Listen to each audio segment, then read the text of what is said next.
lagi dalam Tips and Tricks bersama Mary Kristuti di hari ini Rabu 7 April 2021 dan uh, ini kan awal April ya, berarti masuk ke trimester kedua ya, kalau kerja ya kan. Nah, terus banyak banget nih kemarin yang saking banyaknya sih curhat gitu ke Tante Mary. Nah, karena penasaran Tante Mary itu ceritanya nanya ke Coach Fahri gitu kan. Uh, Psikopat tuh kayak gimana sih? Emang psikopat cuma ada di film-film gitu? Atau di berita kriminal? Hah, ada nggak sih psikopat di kantor? Penasaran gitu kan.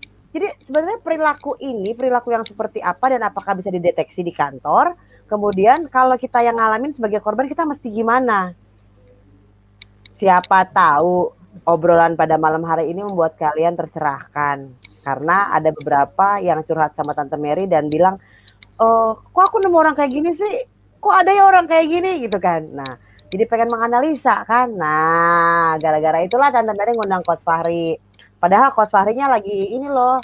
Tadi dia habis keliling dari 3 negara dalam 1 hari. Yuk kita undang Coach Fahri. Hai. Halo, Mamiri, halo semuanya. Halo, kok grogian sih hari ini? Iya, What's wrong? grogian nih. Kenapa? Ya, grogian ngeliat Mamiri lagi di grogian nih. Bilang aja mau nyeleding, bukan grogi. Enggak lah, enggak begitu. Oke. Nah, tadi ada Eh, pembukaan sedikit dari kita ya, Coach Fahri ya, dari saya tadi gara-gara banyak pertanyaan perilaku-perilaku yang kayak di film-film itu di dunia kerja ada apa enggak sih? Nah, contoh kasusnya seperti apa? Dan perlu teman-teman ketahui bahwa channel Tante Mary ini bukan tentang membela siapa ya. Karena kemarin juga ada komenan yang masuk dan bilang Tante Mary jangan suka belain pekerja aja, belain pengusaha dong gitu. Makanya saya ngasih tahu Tante Mary soalnya saya ngerasa apa yang Tante Mary omongin itu kok kayaknya drama gitu ya. Padahal yang kalian nggak tahu gara-gara channel ini yang curhat ke Tante Mary luar biasa yang curhat kan. Sampai hal-hal yang tidak pernah terpikirkan dan tidak pernah saya alami, saya dengar dialami oleh orang-orang yang curhat dan saya cuma bisa gini, oh my God, gitu kan. Jadi bilangnya, kayaknya ceritanya hayalan deh. Enggak, itu enggak hayalan guys. Jadi cerita yang ada di Tips and Trick bersama Tante Mary Kristuti adalah cerita sesungguhnya. Dan kalau bagi kalian itu nggak masuk akal, mungkin kalau kalian nggak ngalamin, gitu dah. Pada malam hari ini termasuk cerita yang sama. Menurut kalian mungkin nggak masuk akal, tapi ada yang ngalamin.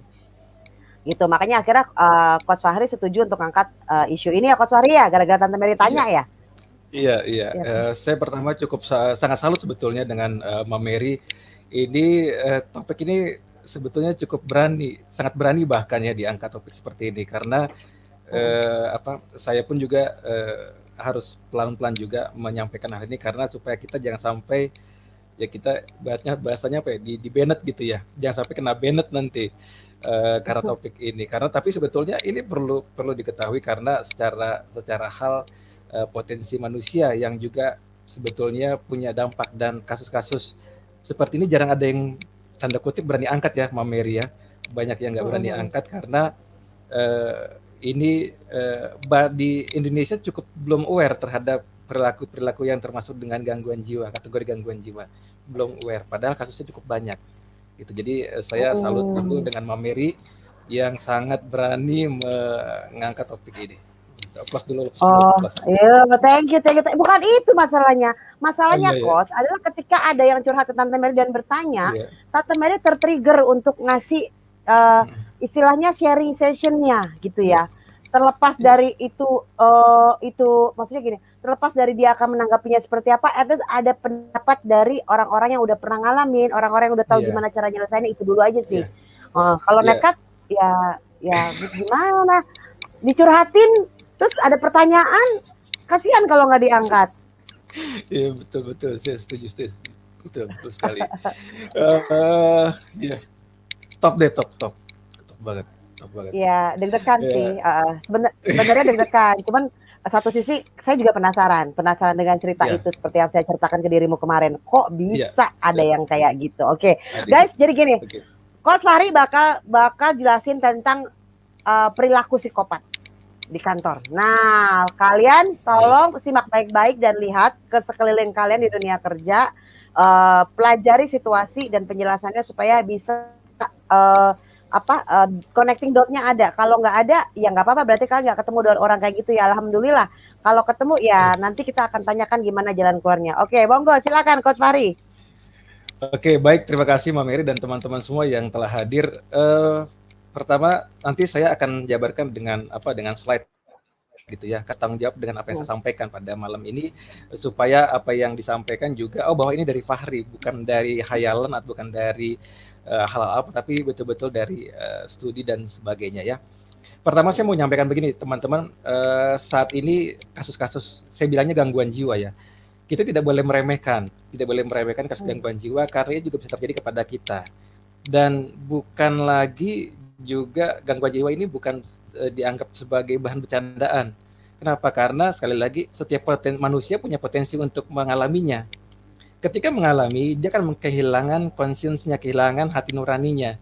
Karena apa? Karena ada hal-hal yang terkait dengan jalan berpikirnya yang akhirnya buntu atau bingung. Jadi bukan karena mau dia. Jadi kalau bisa dibilang nggak ada orang yang mau kena hal ini, kena gangguan ini ya. Tapi sekali lagi kita punya potensi untuk mengalaminya. Oke, gangguan saya ada yang nyebut dengan kata-kata gangguan jiwa, tapi saya lebih senang menyebutnya dengan kata-kata gangguan perilaku. Karena jiwa itu tidak bisa diukur, ya, yang bisa diukur dari perilakunya. Nah, sekarang balik kepada psikopat. Dari kata dua hal ya, dari kata psyche dan patologi. Jadi kita bahas tentang bagaimana gangguan-gangguan yang terjadi akibat jalan berpikir kita. Jadi semuanya konstruksinya ada di kepala kita dalam berpikir kita. Ya, jadi teman-teman, saran saya kita punya potensi untuk menjadi orang yang mengalami juga. Jadi harus punya perhatian lebih. Di Indonesia gangguan penyakit kejiwaan itu sudah mencapai 10% dari penduduk Indonesia. Ya, ini data lapangan sudah 10%. Jadi kalau sekarang ada 267 juta rakyat Indonesia, 10%-nya itu mengalami gangguan mental atau kejiwaan. Ya, ada yang sadar, ya bisa berobat, ada yang nggak sadar. Yang nggak sadar ini orang bisa menyebutnya dengan kata-kata schizofren atau gangguan, ya bilangnya bahasanya gila ya. Gitu. Ada macam-macam kasusnya. Ya, sekarang kita akan bahas tentang kasus psikopat. Psikopatologi ya, yang mempelajari perilaku yang sakit, dan ini psikopat ini adalah dasar tindakan kriminal. Jadi kalau dia belum melakukan tindakan kriminal, kita belum bisa mengatakan itu psikopat, karena psikopat ini pada akhirnya akan berperilaku mengarah kepada tindakan kriminal yang ini yang uniknya, yang mereka sendiri nggak sadar melakukannya. Jadi makanya kasus ini cukup harus mendapatkan perhatian, ya. Jadi dari kata psyche dan pathos. Psyche itu jiwa, pathos itu sakit, logos itu ilmu yang mempelajari gangguan atau kesakitan dalam kontekstual perilaku. Ya, kemudian jadi perilaku yang sakit atas dasar tindakan kriminal. Jadi ini adalah potensi manusia untuk bertindak kriminal.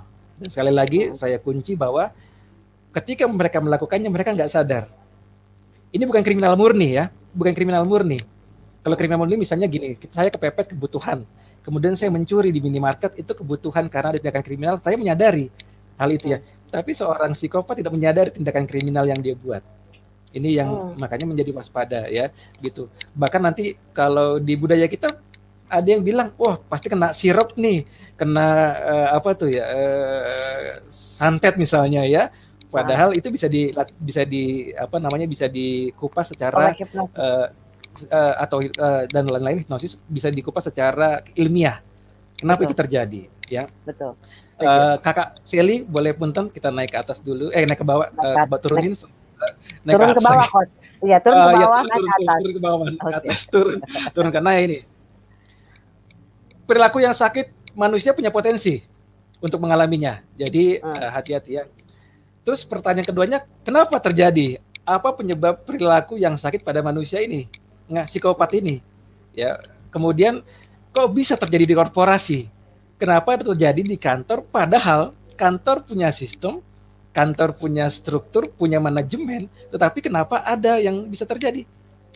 Bisa nggak? Bisa. Ini contoh kasus kemarin dari yang disampaikan oleh Mary itu kasus nyata, ya, bahwa terjadi memang ada, ya. Bahkan ada yang memang saya boleh cerita.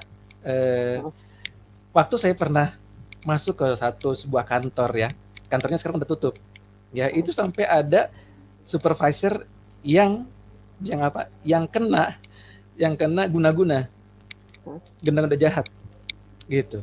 Saking dia ininya dengan supervisor tersebut. Ini fakta, ya, sampai segitunya, gitu ya. Jadi dia melakukannya itu kenapa? Karena dendam, benci dan sebagainya. Tapi ketika melakukan dia tidak ada rasa penyesalan, gitu ya. Jadi saya ingat lagi nih waktu Mbak Mary cerita, oh iya saya pernah menangani juga, gitu ya, kasus-kasus hal seperti ini, ya. Jadi di korporasi ada, ya. Kemudian berikutnya bagaimana cara menghindari perilaku yang sakit pada manusia, ya, atau psikopat tersebut. Oke, Kak Sally boleh turunkan dulu. Ya. Oke, lanjut. Apa penyebab utamanya? Bentar, sinyal. Sebentar, sinyal. Oke, ya. Oke. Sudah Apa keluar? penyebab? Dia. Oh, sudah? Oke. Apa penyebab utamanya? Penyebab utamanya bukan psikopatnya dulu. Gangguannya dulu. Kenapa terjadi?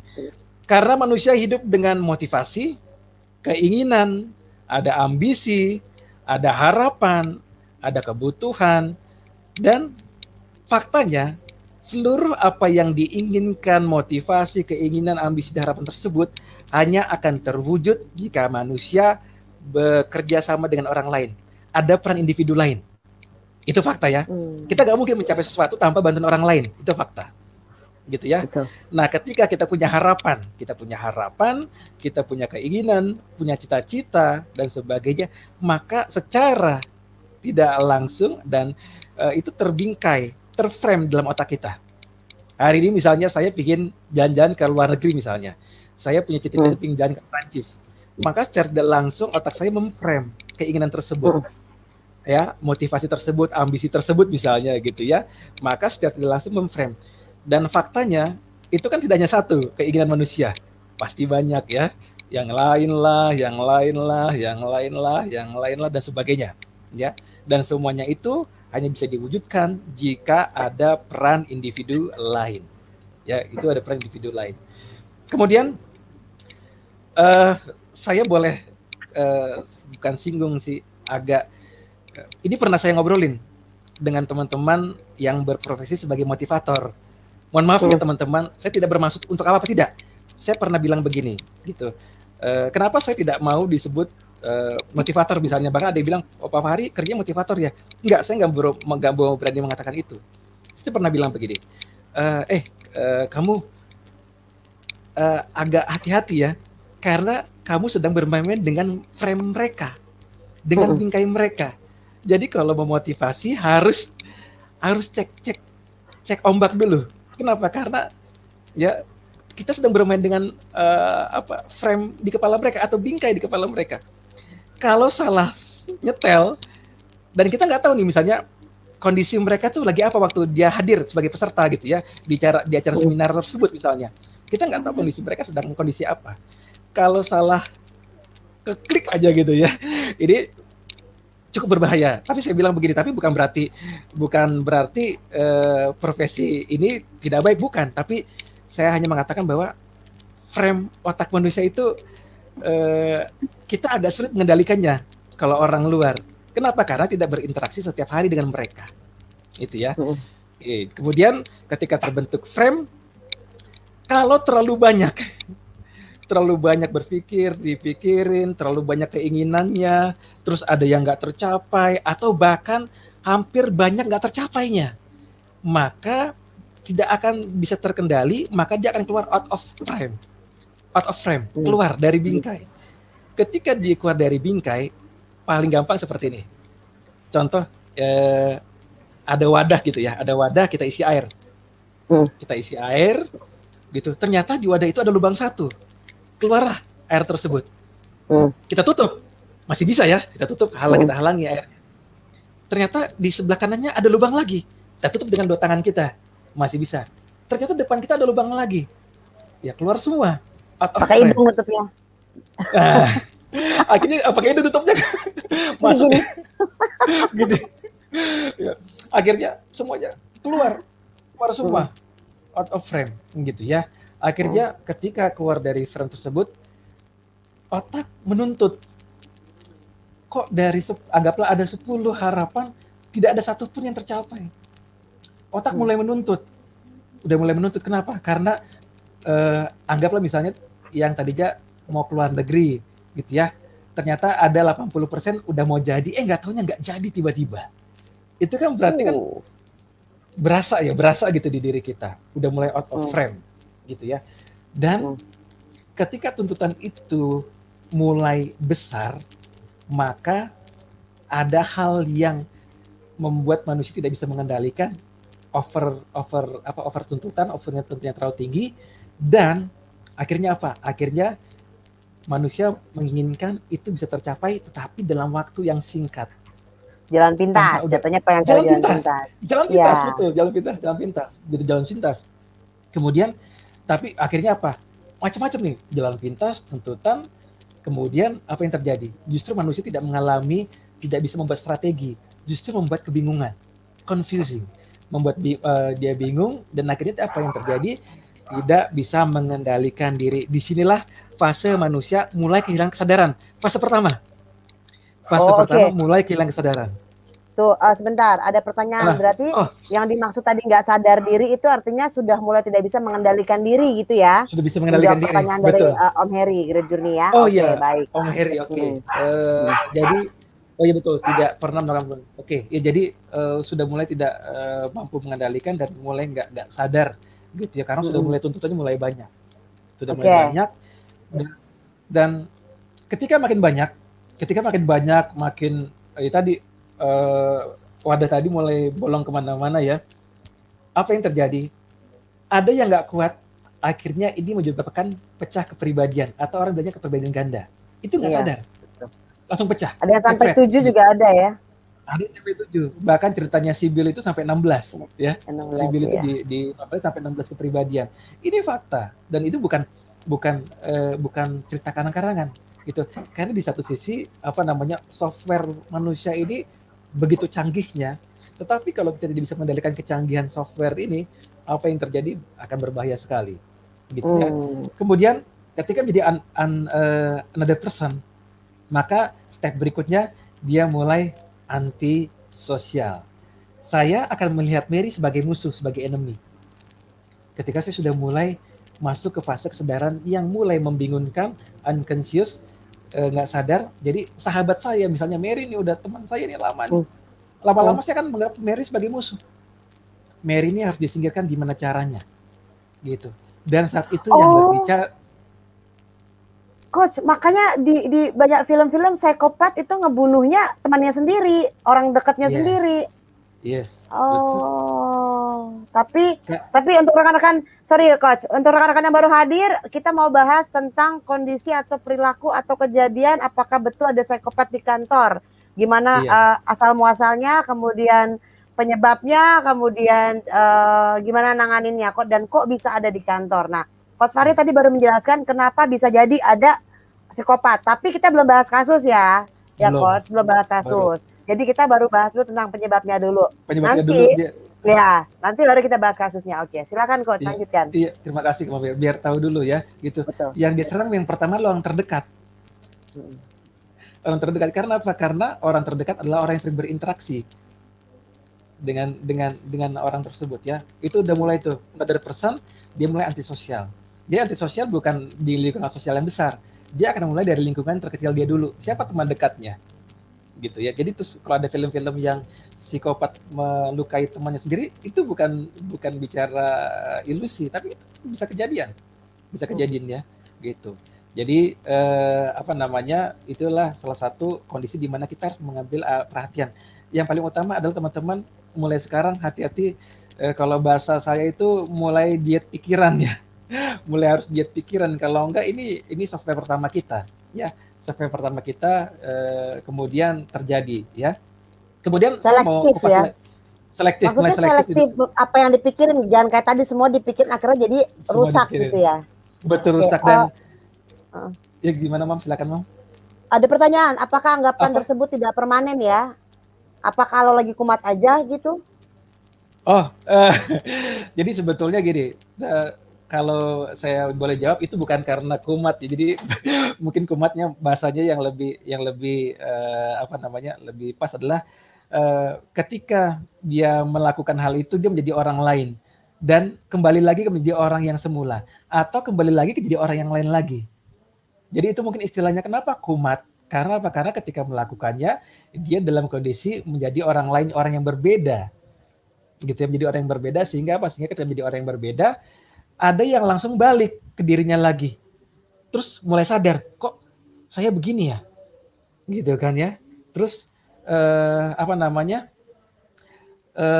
Karena antisosial tadi, yang dia lihat orang di sekitarnya itu enemy, gitu kan. Mulai berpikir lagi. Begitu dia ngeliat lagi, enemy lagi nih, ini musuh saya lagi nih. Mulai lagi. Itu mungkin kondisi kumatnya seperti itu.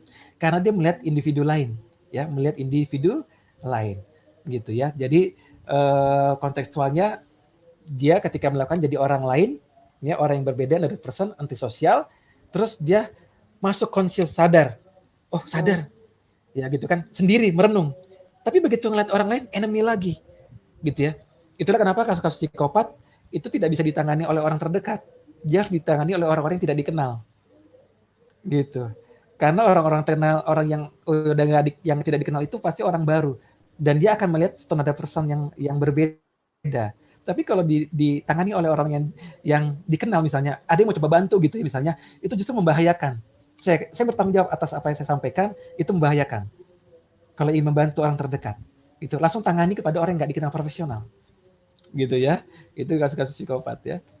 Kemudian, Itu pernah, itu iya uh, itu bener banget yang tadi ditanganin. Saya ingat banget saya pernah terima telepon tengah malam seseorang gitu. yang menderita penyakit tanda kutip seperti yang coach bilang, uh, uh, entah dia melakukan apa ditegur oleh kakaknya, kemudian dia bilang gini, gak usah negor-negor gue, langsung dia bakar rumahnya. Oke, betul. Iya, iya. Itu saya pernah nanya dan saya bilang, dia bilang kakaknya bilang ini, kenapa setiap gue yang ngomong dia begitu ya? Gitu. Aduh, Iya, pening, pening, pening. Kalau ngomong itu betul pening. banget. Oke, ada pertanyaan dulu tuh coach. Apa yang Oke, triggernya apa? Oke, triggernya tadi yang eee, dibilang adalah terlalu banyak yang dipikirin. banyak dipikirin terutama, yang paling utama Keinginan. itu keinginan harapan, Mbak Mary. Ya. Jadi kalau misalnya, mikirin mikirin misalnya mikirin, YouTube-nya, mikirin Mbak Mary itu masih nggak kenapa-napa. Tapi mikirin harapan misalnya, harapannya banyak, keinginannya banyak gitu kan, padahal kita hidup di dunia realita. Realita itu bahwa tidak semuanya akan menjadi hak kita, tidak akan menjadi milik kita, tetapi sekali lagi, nah kalau harapannya terlalu banyak, bahkan mohon izin terlalu tinggi, gitu ya, bukan tidak boleh, bukan. Tapi begini, otak itu kalau sudah seimbang, kalau bukan tidak boleh bermimpi tinggi ya, bukan seperti itu maksudnya. Tetapi apa? Menyeimbangkan pola berpikir. Jadi kalau misalnya gini, saya bermimpi jadi presiden, contoh ya, contoh, saya mimpi jadi presiden, boleh nggak? Diperbolehkan. Tapi untuk menjadi presiden, Fahri harus melakukan apa? Itu kan berarti kan realita menuntut Fahri untuk membalanskan kondisinya yang ada di dunia realita, gitu ya. Kalau sudah mulai agak stagnan, kenapa Fahri nggak mencoba yang lain? Misalnya jadi apa? Jadi lurah dulu misalnya. Itu kan lebih lebih realistis lagi ya. Itu contoh. Jadi lebih seperti itu. Jadi bukan berarti tidak boleh bermimpi, bukan, gitu ya. Kemudian ini pertanyaan juga, apakah emosinya lebih tidak stabil? Psikopat itu justru stabil emosinya. Kalem gitu ya, kayak tenang, kayak nggak ngerasa Kalem, bikin tenang. salah gitu. Betul, ya, Cenderung datar nanti, ya. betul mendatar dan, kalau dia emosional itu bukan psikopat, gitu ya. Dia dingin, datar gitu ya. Eee, coba saya nggak apa-apa ya masuk dulu nih ke slide yang sudah Monggo. PowerPoint yang sudah disampaikan oleh, Kak Sally. Apa ciri utamanya? Itu saya bikin segitiga, ini mungkin, umum ya, bikin segitiga, ada yang terlihat, hampir terlihat, ada yang tertutup. Ya, yang paling jelas terlihat adalah dia ahli berbohong, bukan lagi pandai berbohong, tapi ahli berbohong. Kalau sangat ahli berbohong, dia bisa memainkan peran berbohongnya itu, bahkan apa? Kan kalau orang berbohong itu body language-nya kelihatan ya, dari matanya, dari wajah. Ini bisa dia memainkan hal itu. Sangat ahli. Itu ciri yang paling terlihat, dia ahli berbohong. Kemudian kalau yang hampir terlihat di bagian bawahnya, dia drama, kemudian tidak empati, dan egonya tinggi, egosentris, karena keinginannya banyak. Tidak empati artinya apa? Dia tidak mempedulikan kesakitan orang lain, tidak mempedulikan apa yang terjadi dengan orang lain. Yang penting apa? Yang penting semua yang menjadi keinginannya bisa tercapai ya. Kemudian lebih drama kenapa? Karena apa? Karena dia berusaha untuk menutupi hal-hal yang sifatnya faktual atau berdasarkan data. Jadi kalau terlihat dia berbohong. Kemudian yang tertutup, yang hampir terlihat, orang psikopat ini rata-rata cerdas. Ya, jadi ini yang bukan berarti orang-orang yang punya IQ tinggi, cerdas itu berpotensi jadi psikopat ya, tidak. Tapi penelitian membuktikan bahwa orang-orang dengan kondisi psikopat ini punya tingkat kecerdasan yang cukup tinggi. Ya, kemudian orangnya dingin. Dingin itu maksudnya apa? Dingin karena dia bisa membaca situasi supaya apa juga, supaya jangan sampai terlihat kalau dia berbohong. Ya, kalau terlalu ekspresif akan terlihat. Namun faktanya dia tidak kenal dirinya. Betul, dia tidak kenal dirinya, tidak kenal diri. Nah, ini yang berbahaya. Karena ketika dia melakukan, dia tidak mengenal dirinya saat itu. Ya. Kemudian dia punya tingkat daya khayal yang tinggi. Tingkat daya khayal tinggi. Jadi macam-macam nanti bentuknya. Ya, macam-macam bentuknya. Ada yang sifatnya menyakiti, ada yang abuse, ada yang harassment atau bahkan seksual harassment, itu macam-macam nanti kondisinya. Yang berikutnya adalah orang-orang psikopat ini ternyata punya masa lalu yang kelam selama kehidupan perkembangan waktu kecil. Ini faktanya. Jadi kalau sudah punya keluarga, punya anak, tolong bagus-bagus mendidiknya. Gitu, karena didikan kita itu berpengaruh terhadap peran dia nanti ke depan dan besarnya, jangan sampai dia menjadi psikopat ya. Jadi peran masa kecil, ternyata orang psikopat ini punya masa kecil atau masa lalunya yang kelam, bahkan sangat kelam gitu ya, bahkan sangat kelam ya. Biasanya terjadi karena apa? Karena tindak kekerasan secara mental maupun secara fisik, umumnya yang sering terjadi seperti itu gitu ya. Namun harus diperiksa, tetap harus diperiksa. Tapi hal yang paling terbesar adalah ambisi atau keinginan yang cukup tinggi, tuntutannya terlalu tinggi untuk di dalam kehidupan. Oke ya, sekarang saya mau turun dulu, Kak Sally, mau jelaskan kenapa terjadi di kantor. Iya, mengapa terjadi di kantor ya? Di kantor ya, jadi kita Coding. Oke, ya. Silakan. Tadi pertama, manusia hidup dengan motivasi, keinginan, ambisi, harapan, kebutuhan, dan semua itu terwujud dengan adanya peran individu lain, ya, adanya peran individu lain. Terus kenapa terjadi di korporasi? Jika terjadi, ini karena di korporasi terdapat individu lain yang interaksinya intens dan kontinu, dan semua berhubungan dengan cita-cita dan harapan ketika di kantor. Gitu ya. Karena apa?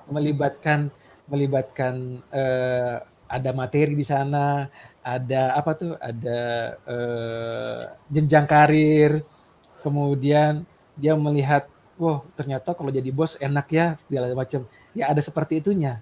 Ya, itu yang kenapa terjadi di korporasi. Karena ada stimulan, ada pencetus, ya, ada pencetus. Tapi bukan berarti di kantor itu menciptakan, tidak.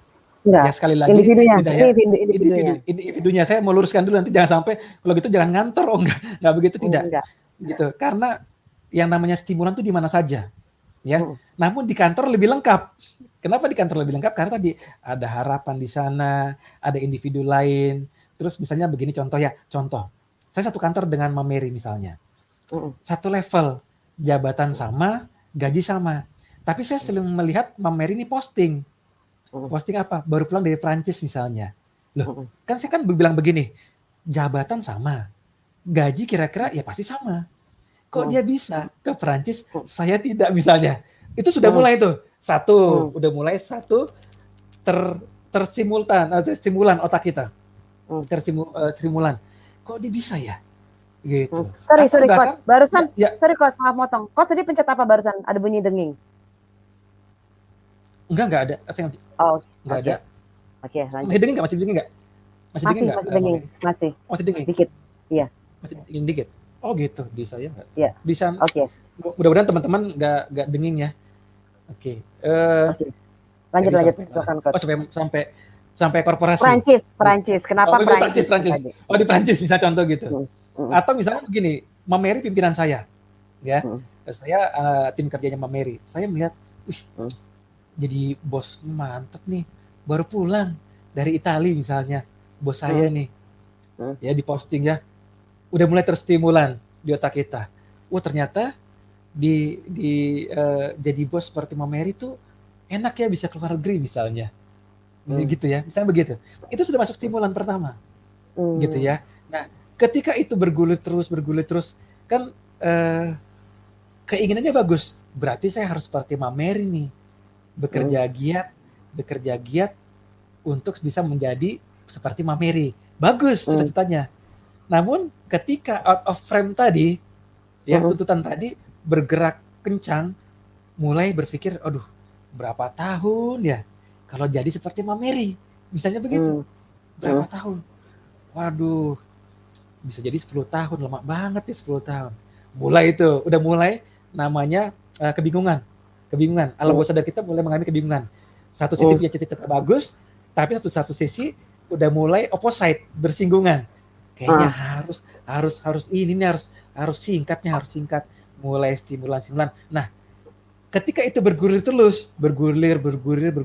kontinuitas mulai masuk, dia akan menjadi another person. hmm. Dia udah mulai, saya harus, udah mulai yang bicara lagi bukan dirinya lagi, bukan cita-cita, tapi ambisi dalam waktu Habis. singkat. Jadi di korporasi itu kenapa terjadi? Karena ada stimulan yang cukup signifikan, tetapi bukan tempat ya. Sekali lagi, korporasi bukan tempat menciptakan psikopat, Hmm, tidak. Tapi stimulan itu semuanya harus mulai di minimize. Itulah kenapa saya pernah bicara juga sama Mary, pembahasan bahwa mulai ada campaign di kantor itu, mental health in hmm, office hmm, tahun 2000, antara 2006 kalau tidak salah ya. Udah mulai ada campaign. Kenapa? Karena di kantor ini kan sering ada medical check up misalnya begitu ya. hmm, Rutin medical check up, tapi tidak ada mental check up gitu ya. Dan misalnya kayak kita punya FB-an gitu dengan pimpinan, itu sebetulnya sudah mulai diminimalisir. Misalnya mohon izin, bos posting dia dari mana, itu sebetulnya bukan tidak boleh posting, tetapi dalam posisi itu cukup rawan, ya cukup rawan, karena tak dikhawatirkan ketika ada ditangkap oleh hal lain, oleh anak buah, jadinya stimulannya berefek negatif. Bukan melarang, tidak, tapi mulai ada concern ke sana gini ya. Jadi misalnya di kantor itu hal-hal seperti itu mulai ada concern gitu, supaya kita menciptakan tidak hanya sekedar kinerja yang baik, tetapi juga mulai ada yang namanya kondisional yang cukup sehat, terutama interaksi antara pimpinan dengan tim kerja gitu ya. Karena biasanya sorotan itu lebih kepada hal-hal yang sifatnya keinginan ya. Ya tadi, tapi tidak hanya sekedar materi saja, macam-macam, tidak hanya sekedar materi. Jadi sekali lagi itu teman-temannya, kenapa terjadi di korporasi rekan-rekan, karena ada stimulan yang cukup signifikan gitu ya, ada stimulan yang cukup signifikan. Jadi makanya suka ada istilah kalau jadi bos ini aja apa tuh istilahnya tuh bukan merendah, apa ya, apa nih istilahnya Mameri itu, kalau dia apa tuh, apa sih low istilahnya, profile. low profile. Aduh susah banget ngomongnya. Ya, low Hmm, profile aja. Nah, itu ya hmm. akan lebih enak karena yang bisa, yang cukup terlihat yang sorotan tadi ya. Oke. Sorry Coach Fahri, Ya. sorry memutus ada sesuatu yang terlintas di pikiran saya. Kalau tadi Coach Ya, Fahri bilang karena keinginan tersebut dan dia tidak bisa mengontrol sehingga dia melakukan segala cara dan jalan pintas gitu kan ya, untuk bisa menggenapi apa yang dia harapkan dan ya. tanda kutipnya begini. jika ini melekat kepada jabatan, berarti tanda kutipnya adalah dia bisa menghabisi atau menyingkirkan siapapun yang dianggap menghalangi, begitukah? Bisa terjadi, Mbak Mary, bisa gitu. Di beberapa kasus ada yang saya pernah mendapati di daerah, ya. Tapi saya nggak berani bilang itu berburu, nggak berani bilang itu kondisi psikopat karena itu sampai seluruh tim kerjanya itu bikin drama yang sampai akhirnya gimana caranya apa ya, tersistem bahwa si pimpinan ini terindikasi korupsi. Akhirnya direktur utama langsung pecat.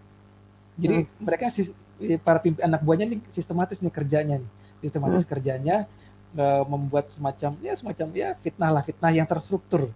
Ini kejadian. Jadi itu bisa terjadi atau bahkan sebaliknya. Dia lihat begini. Ini putus-putus anak buah saya. Putus-putus ya. Saya putus di saya. Di Mameri ya. Misalnya begini, ada pimpinan gitu. Yes, Mameri. Suara saya masih terdengar jelas. Yang putus-putus siapa ya? Coach Fahri atau saya? Kalau saya dengar Coach Fahri yang putus-putus sih. Suara Mameri putus-putus. Coba apa namanya nge-lag. Kalau suara teman-teman putus-putus. gimana di? Oh, udah enggak. Suaranya udah enggak. Udah oke. Oke ya. Oke, silakan Coach, silakan. Oke, terima kasih, Mam. Yang berikutnya tadi sampai ntar dulu, saya lupa nih tadi. Tadi sampai mana? Ada yang inget? Ada yang inget nggak sampai mana tadi? Saya lupa. Misalnya gini, pimpinan melihat ada anak-anak, ada tim kerja berpotensi bagus nih. Bagus ya, anak-anak tim kerja saya punya potensi bagus nih. Dia kayaknya bakal nyingkirin saya nih, kelihatannya ya. Kalau gitu saya nyingkirin dia duluan deh. Nah, mulai nih. Ini bahaya nih kalau dia naik, apa yang dulu pernah saya perbuat misalnya gitu ya, saya perbuat, mungkin akan berimbas lagi kepada saya. Gitu. Wah, ini saya harus mulai hati-hati nih sama dia nih. Akhirnya apa? Akhirnya dia bikinlah supaya orang tersebut tidak bisa naik jabatan dan sebagainya, atau tidak bisa menempati posisi yang lebih tinggi atau sama dengan dia, atau tidak bisa menggantikan dengan dia. Jadi akhirnya apa? Akhirnya terjadi di dua sisi, ya. Tidak hanya bawah ke atas, atas ke bawah pun terjadi juga seperti itu ya.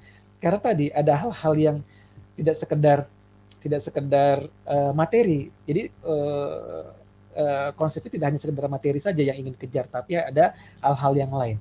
Mulai kan curiga ya, gitu. Itu saya tidak bermaksud apa-apa ya. Tapi ini bukan berarti psikopat, tapi indikator atau kalau kita bilang pintu ya. Kan layaknya, misalnya gini contoh, layaknya pimpinan itu kan mengajarkan tim kerjanya, ini kayak gini loh cara kerjanya supaya kamu bagus gini ya. Gini, kalau dia udah mulai tidak, ya tanda kutip, agak tidak mau untuk membantu itu, mengajarkan dan sebagainya, itu sebetulnya sudah indikator menuju ke sana. Gitu kan ya. Padahal dia punya kewajiban untuk membantu tim kerja. Misalnya ada anak baru datang nih. Anak baru. Ya kita kan punya kewajiban sebagai pimpinan, saya ajarkan ya, kamu kerja kayak gini, ini job desk-nya, kamu pakai ini, kalau ada yang kurang tolong tanya saya. Silakan bertanya kepada saya, pintu ruangan saya terbuka untuk kamu bertanya misalnya. Tapi aku senang banget kalau punya bos kayak gitu. Senang banget kalau punya bos kayak gitu. Amin. Serius, senang banget soalnya apa yang saya dengar malah kebalikan, dengan adanya kamu di sini saya merasa terancam, kan kaget kita karyawan baru. Kaget gitu. Bahkan ada sampaikan begitu, ini fakta ya, yang Mary sampaikan itu fakta. Saya termasuk terancam. Itu mulai gerbang pertama, itu mulai pembuka. Udah gerbang pertama menuju ke arah sana, gitu kan ya. Nanti yang dipikirkan lagi bukan lagi soal bagaimana kita bekerja sama, tapi bagaimana saling menjatuhkan. Betul. Gitu kan ya. Betul. Ini yang kemarin kita bahas dengan Om Hakim di Incivility. Sebetulnya ini cikal bakal sebetulnya ya, cikal bakal. Gitu. Nah, saya mau menggarisbawahi dulu. Kenapa hal ini tidak terdeteksi oleh pihak manajemen di kantor. Bukan kantor melindungi, saya garis bawahi dulu, bukan Iya, mereka betul. menutupi, bukan. Karena apa? Pekerjaan hal itu tertutup oleh target pencapaian, oleh pencapaian target. Betul. Begitu target tercapai, semuanya selesai. Belum Hal-hal ada di luar investigasi ya? Tidak ada belum ada investigasi investigasi karena itu, tidak ada masalah yang kelihatan tidak ada di masalah mata. kelihatan di mata. Oke. Karena karena kalau misalnya targetnya goyang, baru korporasi mulai memberikan atensi perhatian. Ada apa ya? Kok target tidak tercapai dan sangat jatuh gitu ya? Gitu. Tapi ketika target tercapai, padahal waktu mencapainya itu dengan, mohon maaf, agak lebih sedikit, agak berdarah-darah, ya korporasi tidak menaruh perhatian itu. Gitu ya, tidak menaruh perhatian. Padahal ini menjadi situasi yang ya tertutup gitu kan. Akhirnya apa? Akhirnya mohon maaf sekali lagi, mohon izin, akhirnya digunakan cara lama. Cara lamanya apa? Kalau misalnya Mbak Mary terlihat bagus nih, nggak betah. Endingnya adalah ditawar ulang gitu ya. Akhirnya dengan menggunakan cara lama. Padahal bukan itu sebetulnya.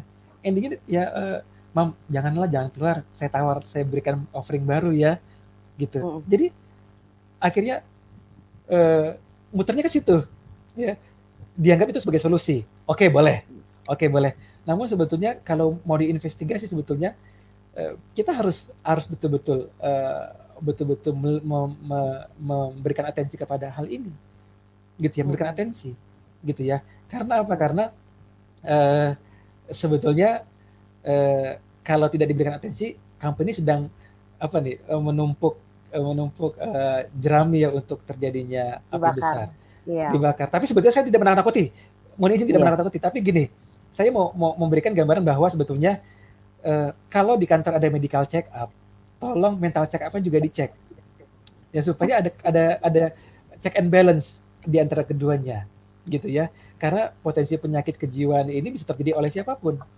Kalau saya demam, ya gitu ya, saya sakit flu, saya akan bilang ke dokter apa yang kamu rasakan, gitu. Oh saya sakit, saya demam dok, saya keluar air dari hidung saya. Oh kamu gejala ini, langsung bisa sadar. Tapi kalau ketika kita melakukan gangguan kejiwaan misalnya, kamu mengalami sakit apa? Enggak, perasaan nggak ada apa-apa deh. Saya sehat-sehat saja, saya baik-baik saja. Ini, nah itulah kalau mental. Karena semuanya merasa baik-baik saja, gitu kan ya. Oke, gitu. Coach Fahri, ada pertanyaan. Apakah gini? Apakah seseorang bisa cenderung melakukan itu karena faktor kekuasaan yang tadi saya bilang? Karena kasus yang kemarin saya dengar, mungkin teman-teman belum tahu, baru saya dengan Coach Fahri yang tahu ya. Jadi gini, minggu lalu saya bertemu dengan seseorang yang dulu bekerja pernah satu kantor sama saya dan akhirnya ketemu lagi dan cerita bahwa karena saya dipanggil Mam, dia manggilnya Mam kan. Mam, kenapa? Lo ingat pacar gue kan? Iya, kenapa? Lo masih ingat pacar gue? Ingat, kenapa? Nih ada cerita lucu. Lucunya tuh lucunya buat dia, lucunya buat saya, tapi menurut kita berdua nyebelin. Oke, kenapa? Ceritanya gini. Jadi anak buah saya ini, sorry, kita bilang rekan kantor saya saja ya. Dia adalah seorang manajer yang bekerja di perusahaan dan punya pacar. Nah, kalau dia pasang status WhatsApp, misalnya disebut namanya Anggun gitu ya. Malam mingguan mau jalan sama Anggun gitu. Nah, salah satu tim kita juga kebenaran orang HR nanya sama dia, Pak Jono, Anggun nama aslinya siapa? Ditanya, dijawabnya, emang kenapa? Iya nama aslinya Anggun siapa? Anggun Dadidu gitu kan. Dikiranya nggak ada apa-apa nih teman-teman ya. Aku juga kaget nih, dikiranya nggak ada apa-apa, Anggun Dadidu. Ternyata sama orang HR-nya itu dicek di internet, di aplikasi sosial media, dicari namanya Anggun Dadidu, dapat terus dijapri guys. Dijapri terus diajak ngobrol, saya HR-nya pacar kamu, Pak Jono gitu. Oh iya, salam kenal. Ujuk-ujuk bilang, saya pinjam uang dong 20 juta buat bayar DP rumah. Hah? Kaget dong. Terus kalimatnya mengarahkan bahwa mengarahkan ya, secara implicit way mengarahkan bahwa bentar lagi kan Pak Jono mau habis kontrak. Takut nggak diperpanjang lah intinya gitu. Akhirnya si Dadidu ini, si Anggun Dadidu ini nanya sama Jono, Pak Jono ini gimana, pinjemin nggak gitu. Nggak usah pinjemin. Tapi kalau nggak dipinjemin nanti kamu nggak ini perpanjang kontrak katanya. Nggak usah dipinjemin katanya. Pokoknya kamu nggak usah kasih pinjaman apa-apa. Besoknya disamperin sama HR. Guys, saya bukan ngomongin HR jelek ya. Ini kebenaran pelakunya HR ya. Yang datang ke saya ini kebenaran berketemu dengan orang yang seperti ini dan kebetulan beliau orang HR. Terus disamperin ke ruangannya Jono. Pak Jono, lu jangan macem-macem ya, urusan gue sama Dadidu itu urusan gue. Gitu ya. Dijawablah sama Pak Jono. Gue tahu itu emang urusan kalian berdua karena kalian ngomongin di Facebook. Maaf, di aplikasi sebelah. Cuma satu hal, dia bilang, kalau lu sampai minjem uang ke pacar gue, ke calon istri gue, nanti ada apa-apa gue sama dia renggang, gue nggak mau tanggung jawab, jadi lebih baik gak usah gitu.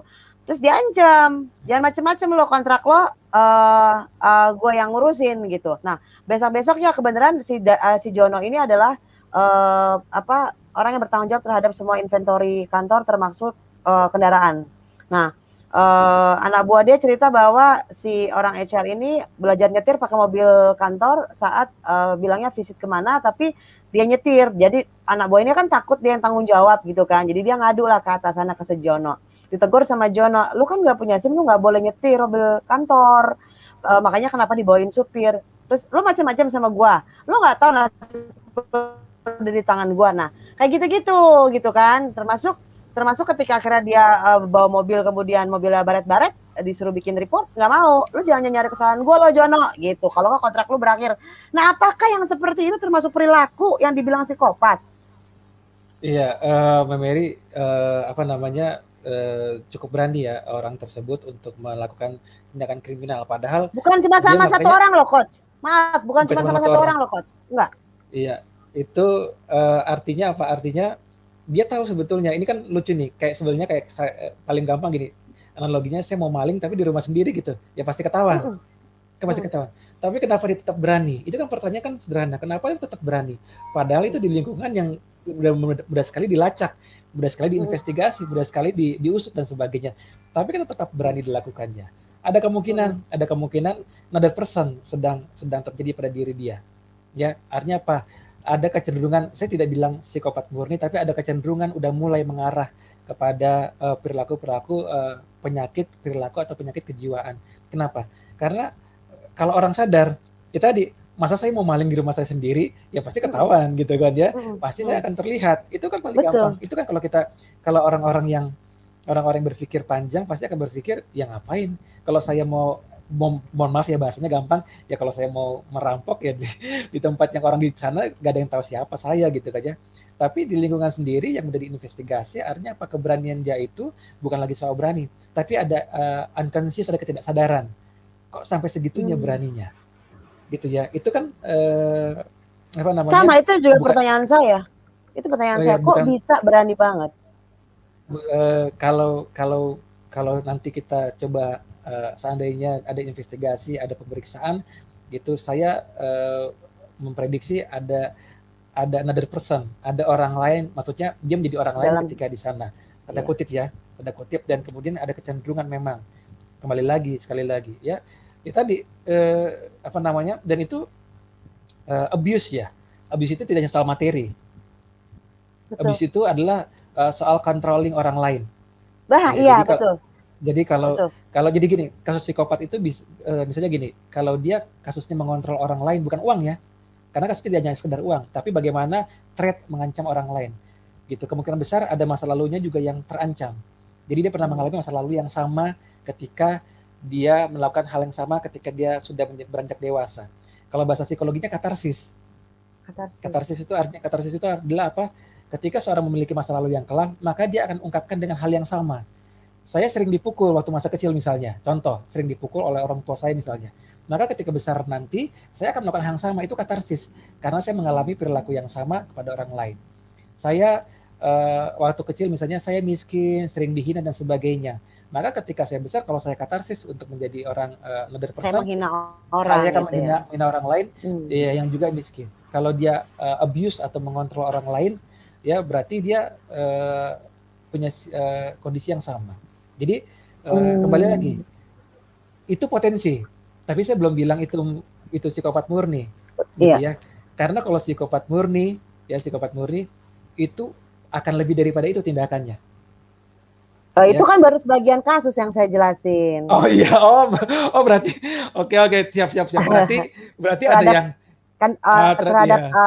pribadi yang sama itu, betul. Ini Oke. baru satu orang, Oh, baru satu orang yang satu orang. Oh, bermasalah. oke, baik. Ya, yang menjadi korban banyak, banyak, dan Oke. akhirnya saya baru kebuka tuh minggu kemarin, ceritanya semua baru kebuka. Oke, ya. Mm-mm. Bukan, balik lagi, berarti dia bukan lagi sekedar orang dibilang high risk, berarti mengambil risiko, Bukan, tidak. udah terjadi, Berarti udah dia terjadi. dan itu unconscious berarti dia melakukannya. Bayangkan dia Eh, lakukan di rumah sendiri.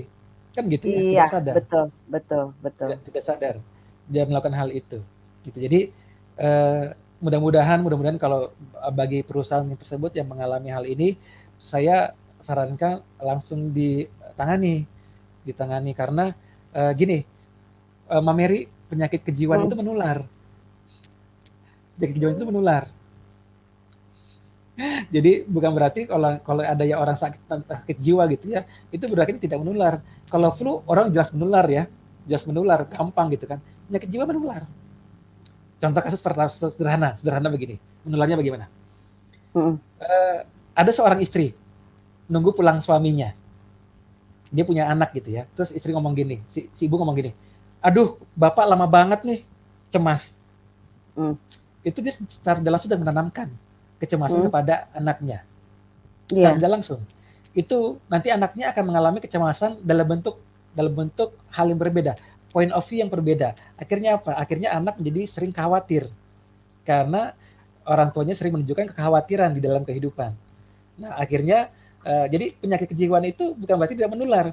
Jadi psikopat itu kalau tidak ditangani segera langsung atau di take out gitu lah ya, itu bisa menular. Bisa menular. Jadi bukan berarti aman orang sekitarnya. Karena apa? Dia ngeliat gini, gila berani banget nih. Si Uh-uh. Om dia bilang gitu ya, si Om berani banget nih. Kalau si Om bisa, gue bisa juga dong. Mulai satu masuk stimulan pertama. Itu betul banget karena kejadian kemarin itu sudah sampai 4 orang yang terinfeksi. Nah, Karena pertama semua iya, under directionnya dia, sehingga dia bilang kalau lu macam-macam lu akan terjadi ini seperti ini. Jadi dia kasih contoh korban yang udah kejadian, dikasih tahu kalau lu macam-macam sama gue, lu nggak nurut sama gue akan terjadi kayak gitu. Dan benar, akhirnya 4 orang ini kan ketakutan kan, akhirnya nurut. iya, Ingat banget film tentang pembunuhan yang diarahkan oleh si psikopat. Akhirnya orang yang diarahkan ini jadi berperilaku sama seperti yang ngarahin. sama. Iya, Itu persis banget, betul. persis banget. Dan menikmati ya. Betul, Akhirnya menikmati menikmati. Ya, dari mulai betul. takut jadi menikmati. Nah, ketika menikmati itu dia unconscious, tidak mengalami ketidaksadaran, unconscious, Hmm. gitu ya. Itu harus segera dibalikin, gitu ya. Karena apa? Karena kasihin keluarganya. Kalau dia sudah berkeluarga. Sebentar, tadi kan dibilang segera ditangani. Ditangani itu maksudnya apa? Dibalikin ke keluarga atau apa? Bagusnya sih ya apa namanya, diinvestigasi orang itu jangan lagi ada di kantor, dan orang-orang yang ada di sekitarnya tadi yang sudah mulai ada terindikasi, mulai kalau masih bisa ditangani, maksudnya di handle ya, dia masih bisa bekerja, itu bagus. Tapi kalau yang apa nih karirnya ya, pembawa orang yang si orang tersebut, si Om tersebut ya, kalau dia laki-laki, si Om tersebut ya dianya harus di take out, dia harus segera keluar dari perusahaan. Udah Gitu, satu karena paket itu sih. Satu paket di karantina dan ditendang ke gol bersamaan. oke ya. Berarti ya kasusnya sudah ada. Namun sekali lagi itu tidak selesai. Saya Tidak katakan tidak selesai, selesai. betul. Tidak Yang di selesai. dalam Kenapa? ini orangnya ada Penularan. perasaan campur aduk, takut, bingung, harus gimana, nggak jelas gitu. Iya, Ancaman yang dulu dan perilaku yang dulu terjadi dan dialami itu terngiang-ngiang betul. terus. Terngiang-ngiang terus, betul. Nah, ini udah mulai Iya. harus ditangani lagi, ada atensi. Itulah kenapa teman-teman di HR mudah-mudahan bisa memberikan atensi. Kalau saya selalu punya harapan dengan teman-teman HR bahwa hal-hal seperti ini mohon tidak luput dari perhatian. Karena kita tidak sedang bekerja dengan mesin. Kita sedang bekerja dengan orang lain, sedang dengan individu lain.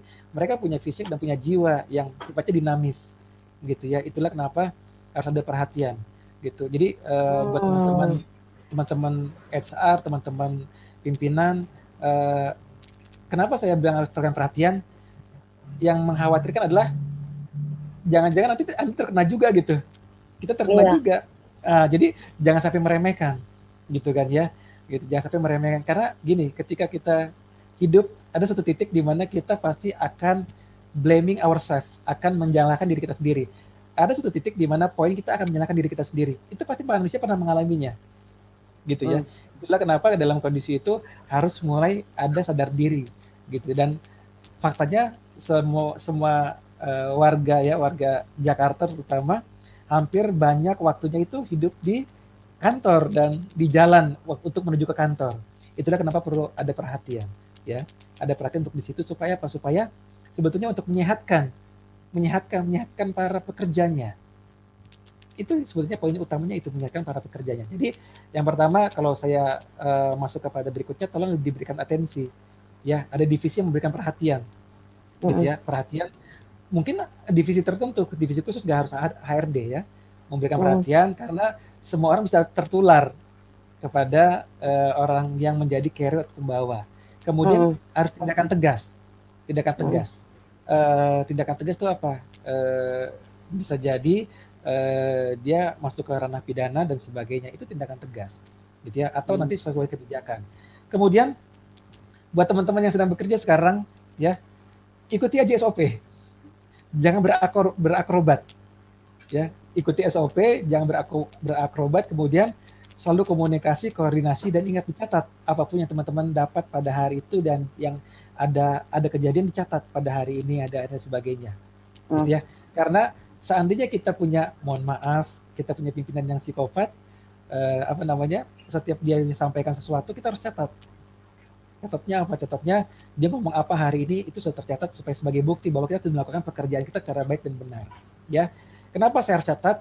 Kok Pak pimpinan kita kenapa nggak langsung ditangani? Karena sekali lagi ada beberapa korporasi yang belum memberikan perhatian terhadap hal itu, sehingga Wih, ketika target tercapai ya sudah selesai, nggak ada enggak. perhatiannya. Tapi biasanya kalau di kantor kan yang dilihat atasan bukan anak buah. Kalau kita punya atasan seperti itu kan gimana caranya anak buah untuk telling the HR about this gitu loh. Agak berat Eh, kayaknya coach. Iya, memang ini si malakama karena sekali lagi minimal tim kerja dia merekod apa yang dia alami pada hari itu sebagai sebuah bukti, gitu. Karena sekali lagi atensi terhadap hal ini belum sepenuhnya.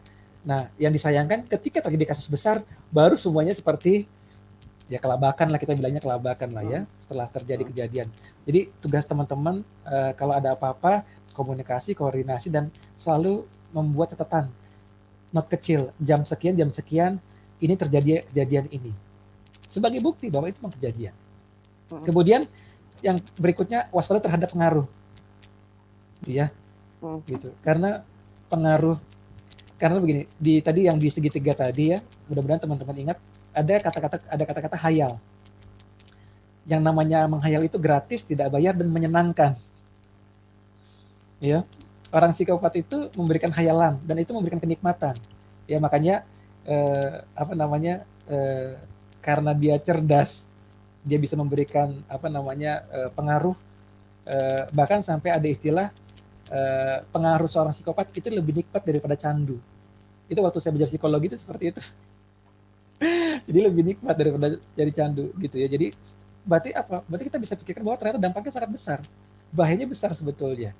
Kalau kita bergaul dengan orang-orang yang punya pengaruh untuk mengajarkan kita antisosial atau bertindak kriminal dan di mana kita nggak sadar. Karena akhirnya apa yang tertuju sebuah kenikmatan yang ada di otak kita. Gitu ya. Ini yang harus ditangani. Makanya itu sampai segitu waktu saya belajar psikologi. Pengaruh psikopat itu lebih nikmat daripada candu. Pengaruhnya ya, itu sampai segitunya. Artinya sekali lagi, tapi sekali lagi sayangnya saya agak menyayangkan kita nih yang ada di wilayah hal ini, kita pernah coba ungkapkan kenapa perhatian hal ini kenapa lemah ya? Kenapa lemah Iya. gitu ya? Ini sangat disayangkan. Apakah apakah kita belum sampai ke sana dan sebagainya ya. Satu Mm-mm. lagi tadi apa? Saya lupa tadi bagian bawah. Oh, yang bagian Sally bawah. punten, Oh, naikkan bagian bawah lagi yang tadi. sebentar yang tadi. Mm-mm. Sebentar Sally. Fokus Nah, terhadap tugas. fokus terhadap tugas dan bukan isu. Jadi teman-teman harus fokusnya pada tugas saja dan jangan terpancing oleh isu, gitu ya. Jadi itu stimulan pembuka. Misalnya begini isunya, contoh ya, bisa contoh ya. Gak apa-apa boleh Contoh. saya dinaikkan, gak apa-apa. Contoh, Apa sih yang tadi? gitu. Ah. Saya tadi Mary itu satu divisi dengan saya gitu ya, Ah. gajinya sama, levelnya sama, kok bisa keluar negeri ya? Gitu. Terus ada yang ngomong gini, kan Mary itu kan begitu, gitu, Oh, bisa iya. sana sini. Nah itu mulai satu stimulan, oh gitu ya, iya.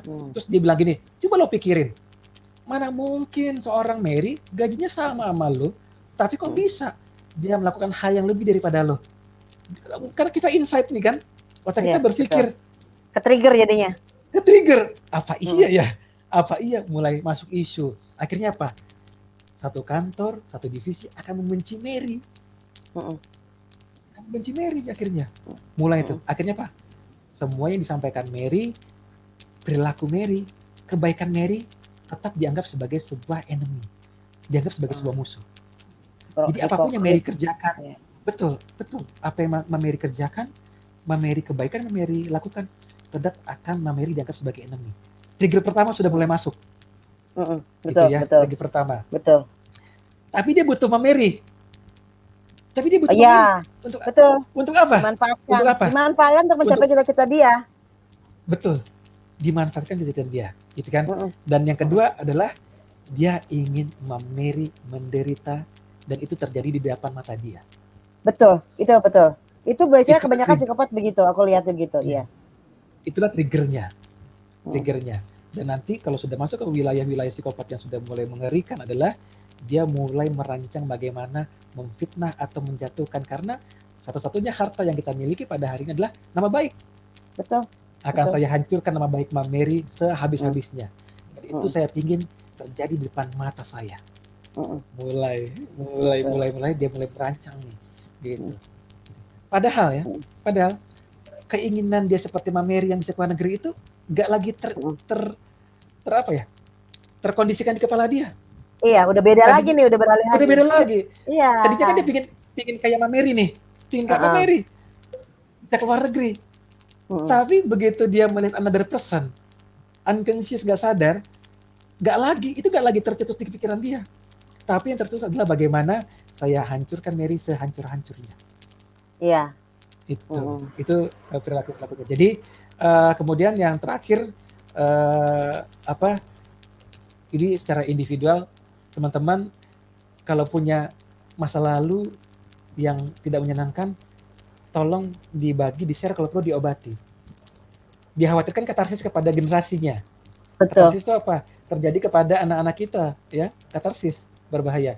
Kemudian kendalikan cara berpikir kita. Ya ingat bahwa kalau orang merasakan sebuah hal yang baik, dia bisa begini, bisa begitu, bisa begitu. Sebetulnya yang di hidup kita juga baik. Tapi dengan cara yang berbeda. Ya. Betul. Jadi jangan pernah menyesali atau membandingkan kita dengan orang lain. Gitu ya. Hidup kita enak kok. Kalau kita sering mengkomparasi, itulah asal mulanya tertrigger. Sally boleh turun lagi, sebelum jangan turun dulu. Naik lagi. Kemudian udah pas, ya segini betul, pas Sally. Pas. Kemudian individual itu adalah partnermu, bukan musuhmu. Tolong tanamkan itu. Ya, Anda partnermu. Jadi kita harus mulai menanamkan mindset itu. Ya kalau hidup ini saya jadi kayak motivator ya. Mohon maaf ya. Ya hidup perjuangan ya. Itu hal yang common biasa ketika kita hidup, pasti berjuang. Kemudian bertanggung jawab atas kehidupanmu. Ya, jangan melakukan perilaku-perilaku yang tidak bertanggung jawab, karena apa, sekali lagi ini bisa berbahaya untuk diri kita. Jadi teman-teman, saran saya sekali lagi, kita punya potensi untuk mengalami hal itu. Ketika kita terjadi pada diri kita bisa mengalami ketidaksadaran. Untuk itulah yang paling utama adalah kita punya benda yang kecil tapi volumenya besar, yaitu otak kita. Kendalikan dari situ. Ya, kendalikan dari situ, dan ingat sekali lagi bahwa pandanglah individu lain itu sebagai mereka yang juga menjalani kehidupannya masing-masing. Jangan mengkomparasi mereka dengan kehidupanmu, nanti nggak akan selesai. Apa yang kita alami atau bahkan yang mereka alami. Nikmati saja atau ya jalankan saja kehidupan yang sekarang ini kita alami, gitu ya untuk diri kita. Itu lebih lebih enak dibandingkan kita menjadi musuh bagi orang lain atau kita bahasanya selalu ingin orang lain itu jatuh di hadapan kita. Dari saya itu Mbak Mary, silakan jika ada Iya. pertanyaan Mbak Mary. Ini jadi Itu keren banget. Iya, bener banget. Coach Fahri bilang, apalagi yang item nomor 3, individu lain adalah partnermu. Itu saya juga beberapa waktu yang lalu kaget, Coach Fahri. Jadi suatu hari ada yang minta CV saya, kemudian saya kasih. Tadinya kita berteman, gitu loh. Oke. Berteman di aplikasi sosial media yang untuk para profesional itu, gitu. Setelah CV Oh, saya kasih, besoknya tiba-tiba saya tidak berteman, gitu loh. Udah di second layer. Dan I don't know why gitu, dan baru Senin kemarin kebuka gitu ceritanya, katanya yang pertama adalah uh, uh, speknya bagus sih, dia bilang gitu, speknya bagus sih, tetapi Mary tidak berpihak ke perusahaan, berpihaknya ke pekerja, gara-gara channel YouTube-nya. Ya saya bilang, perasaan gue ngajar semua sisi deh gitu kan, edukasinya untuk karyawan iya, pengusaha iya, kemudian untuk HR-nya sendiri iya. Apakah orang ini merasa tersinggung karena kasus-kasus yang gue angkat adalah kasus-kasus yang nyerempet? Nah, satu hal yang saya pahami sebagai manusia, maaf kata ya, kalau kita tidak merasa berbuat, kita nggak akan pernah tersinggung. Menurut saya, contoh saya saya datang pagi, pulang malam, saya kerja benar misalnya, bagi saya lu mau pulang cepat nggak ada urusan. Tapi ketika misalnya teman lihat kita pulang cepat terus bilang, gue tahu lu pulang cepat, lu mau nyambi ya, lu mau double job ya gitu. Gue pikir, hah, double job? Kalau misalnya kepikiran kayak gitu sih gitu. Pikiran saya udah mikir, nih ketika orang menuduh orang lain melakukan itu, biasanya dia yang melakukan. Saya nggak tahu, tapi kecenderungannya seperti itu. Nah, ternyata dia benci banget sama channel saya gitu loh. Dia orang terkenal sekali gitu, dan dia benci banget sama channel saya, dan dia bilang ke seseorang tersebut, bilang, Mary itu nggak akan diterima kerja di mana-mana karena dia mendukung karyawan. Terus saya bilang, coba bilang sama dia, cek itu di bawah itu ada how to make a business plan gitu ya. Saya ngajarin pengusaha, jadi supaya pengusaha itu bisa tahu mana yang salah, mana yang benar, dan HR itu harus kasih edukasi untuk dua sisi. Saya bilang, kalau dia tersinggung karena saya kasih edukasi, kalau beliau tersinggung karena saya ngasih pencerahan buat teman-teman yang lain yang membutuhkan, dan apakah dia nggak tahu yang terbantu banyak loh yang WA saya dan bilang, terima kasih ya channelnya, paling tidak saya tahu kemana saya harus bertanya. Jadi saya mikir, ini psikopat apa bukan gitu kan.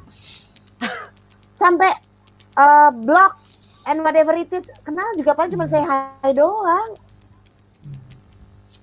Iya, sangat disayangkan ya, sangat disayangkan. Sangat disayangkan. Bukannya curhat teman-teman, ternyata bukan cuma saya. Beberapa teman bilang hal yang sama. Oh, lu sama orang itu? Iya. Oh iya sama, gue juga digituin sama dia. Wow, balik lagi kan Coach Fahri. Tadi pertanyaannya adalah, kan dirimu tadi bertanya siapa aja korbannya. Akhirnya saya temuin korban bukan saya doang.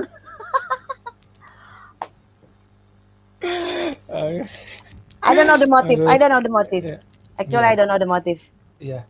Itu yang kadang that's the thing happen. Betul. Kadang motifnya nggak masuk akal ya. Motifnya nggak masuk akal. Nggak masuk akal, serius. Nggak masuk akal. Jadi kita juga akhirnya ya sudahlah gitu. Mungkin memang harus tidak bertemu dengan dia itu ya. Oh gitu. Iya, nggak apa-apa. Terus, Coach Fahri ada satu pertanyaan lagi. Apakah, mohon maaf ya, kita kan masing-masing punya sosial media ya. Iya. Kita masing-masing punya sosial media. Biasanya kita di sosial media bersenda gurau, posting sesuatu. Oke lah, postingnya standar lah, bukan pamer sana pamer sini, enggak lah, biasa. Misalnya on the way ke pasar, on the way ke sini gitu ya, on the way ke kantor gitu. Tapi ada satu kecenderungan di mana apa yang kita posting harus memuji kantor. Kalau tidak memuji kantor, nggak boleh ngepost. Apakah orang yang memberlakukan aturan tersebut itu, saya nggak ngerti, maksudnya sosial media, kecuali maaf kata, kalau kita ngomonginnya bahwa namanya di atasnya bukan Mary Kristuti, tapi PT ABCD gitu ya. Nggak apa-apa, saya akan tulis sesuatu yang related to the office. Teman-teman akan menulis sesuatu yang related to the corporate. But this one is our own social media gitu loh. Kamu kalau mau nulis status apapun di platform apapun harus izin sama beliau. Oh, oke oke oke. Eee, itu, apa namanya, ketika kita menghadapi sesuatu yang tidak masuk akal misalnya gitu ya, Ah, tidak masuk ah, akal yang dilakukan oleh orang lain, itu ada kecenderungan potensi. Jadi saya ah, katakan kita tidak bisa mengatakan itu murni psikopat atau gangguan dalam perilaku, tapi itu adalah potensi. Karena hmm, potensi pertama itu adalah, dia ahli berbohong, gitu. Dia akan hmm, menjelaskan hal-hal yang sifatnya, ya maksudnya apa? Kan kita akan tanya gitu ya, maksudnya hmm, apa hmm, Bu, Pak, hmm, harus seperti itu? Dia akan sampaikan sesuatu yang nggak masuk akal, gitu. Itu pembuka pertama.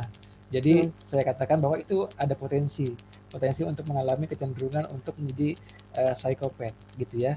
Dan kalau hmm. kalau dia sadar, dia bisa kendalikan, itu nggak menumpuk. Tetapi kalau dia melakukan itu kepada orang lain dimanapun orang tersebut berada dan sebagainya, tidak hanya kepada satu individu, maka kan dia menumpuk tadi, akan menumpuk terus, akan menumpuk terus, akan menumpuk terus, dan akhirnya itulah yang terjadi. Terjadi akhirnya bisa melakukan tindakan-tindakan kriminal.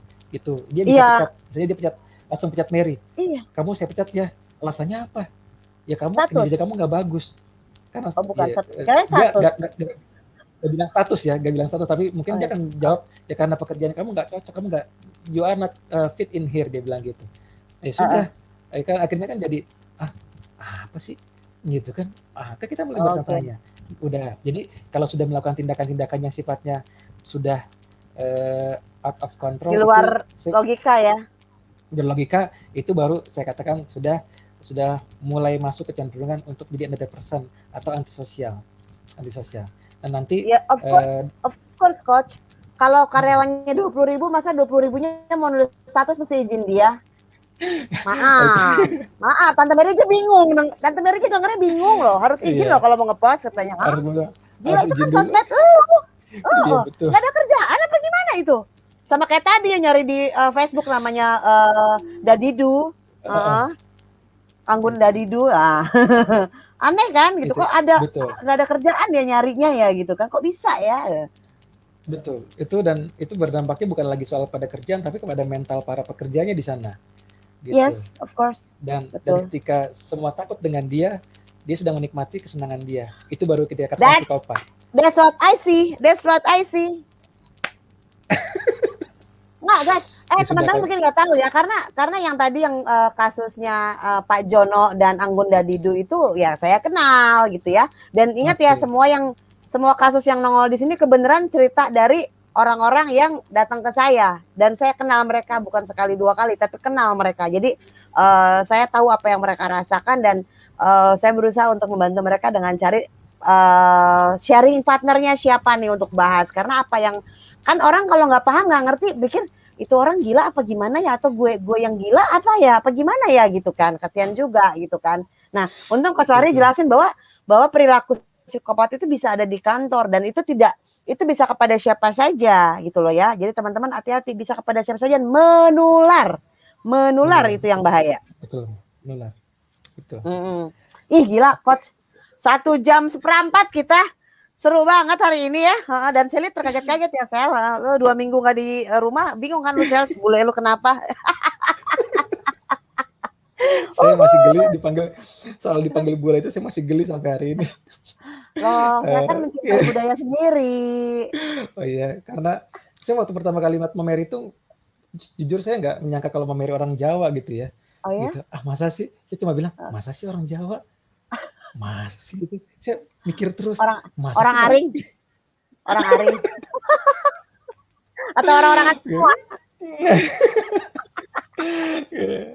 Oke, Mary dari saya cukup untuk malam ini. Aduh, keren banget Coach Fari, keren banget dan saya yakin Bapak Jono dan Anggun Dadidu akan nonton gitu ya karena mereka juga sempat bingung gitu.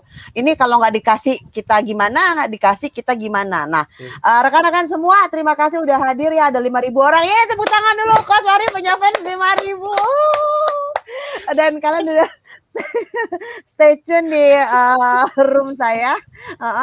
Saya tahu kalian cinta banget sama Coach Fahri, makanya saya ajak beliau untuk bawain materi ini pada hari ini karena yang nulis di komen banyak banget nyariin Coach Fahri. Iya, kalau gitu besok namanya ganti channelnya jadi channel Coach Fahri. mulai nih kan. Nggak bercanda guys. Dan apa, teman-teman, semoga info pada hari ini, sharing pada hari ini bermanfaat. Disclaimer-nya, teman-teman harus tahu bahwa ini tidak mengacu kepada seseorang, tidak ada nama penyebutan nama asli, tapi kejadiannya asli.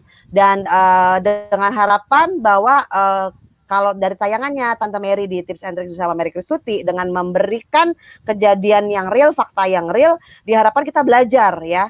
Diharapkan kita belajar untuk menangani situasi ini jika situasi ini terjadi pada kita. Oke, harapannya seperti itu. Berarti yang Tante Mary ajarin itu ke semua orang, mau kalian orang HR, mau kalian pemilik perusahaan, mau kalian employee pun sama gitu. Karena jangan salah, dari kasusnya tadi Bapak Jono dan Anggun Dadidu, baik karyawan maupun owner itu konsulnya sama saya, tanpa mereka sadari mereka konsul. Jadi kalau dibilang Tante Mary nggak mihak pengusaha, mohon maaf ya, banyak pengusaha yang akhirnya konsul dan akhirnya sadar bahwa mungkin saya melakukan kesalahan gitu kan. Dan ya harapan saya dua-duanya mau belajar gitu, semuanya mau belajar, kanan kiri tengah semua belajar lah gitu ya. Tante Mary gak benci siapapun kok. Jadi kalian kalau benci sama Tante Mary, pertanyaan kenapa kalian benci gitu loh. Tante Mary cuma mau berbagi ya. Kalau Tante Mary berbagi ilmu terus dibenci ya, berarti mungkin kalian yang harusnya berbagi. Ayo berbagi dong di channel Tante Mary. Mungkin kalian mau diajak jadi narasumber, tinggal ngomong gitu, nggak usah di blok, nggak usah di unfollow gitu, nggak usah. Tinggal DM, gue mau dong naik ke channel lo, jadi narasumber. Gue angkat kok. Bener deh, nggak usah childish. Suka keceplosan. Iya, nggak apa-apa. Itu yang seru dari seorang Mary itu begitu. Saya suka. Nggak ada dendam. Saya nggak pernah ada dendam kok. Saya nggak ada dendam. Blok aja nggak apa-apa. Nanti juga lu yang buka bloknya kok. Oke rekan-rekan, terima kasih banyak ya Coach Fahria. Semoga ilmunya hari ini bermanfaat dan jangan kapok untuk hadir lagi di sini ya Coach Fahri kalau ada tema-tema seru lagi ya.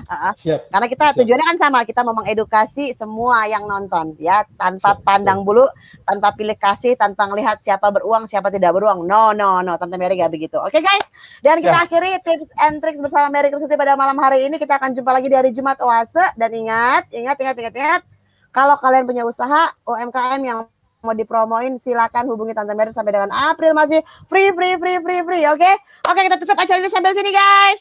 Bye Coach Fahri. Bye Coach Mary. Bye. Thank you. Bye.